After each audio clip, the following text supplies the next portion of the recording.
কি তোমাকে উল্টোপাল্টা কথা বলেছে আর তার জন্য তুমি আমাদের 5 বছরের সম্পর্ক শেষ করে দিতে চাইছো? আরে আমি ইচ্ছে করে সম্পর্ক নষ্ট করতে চাইনি।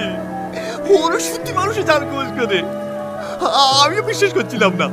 ওরা বলেছিল আমাদের তো দই ঠিক হয়ে মরে যাবে, আমাদের তো দই টই হয়ে মরে গেছে। তার মানে তুমি কি বলতে চাইছো আমাকে বিয়ে করলে তুমি মারা যাবা, তার জন্য তুমি আমাকে বিয়ে করতে চাইছো না? হ্যাঁ তুমি ঠিক ধরেছো, তার জন্য। যদি তাই হয় তোমাকে বিয়ে করে তোমার আগে আমি মরবো, তো তোমাকে মরতে দেবো না। আমি জানি তুমি আমাকে খুব ভালোবাসো, তুমি আমার জন্য মরতে পারবা। তাহলে আমি যদি তোমার জন্য মরতে পারি, তুমি কেন আমার জন্য মরতে পারবে না? দেখো এসব সব কুসংস্কার, সব ফালতু কথা। তুমি এসব কেন বিশ্বাস করছো বলো তো? ঠিক আছে, আমি আর এসব বিশ্বাস করবো না।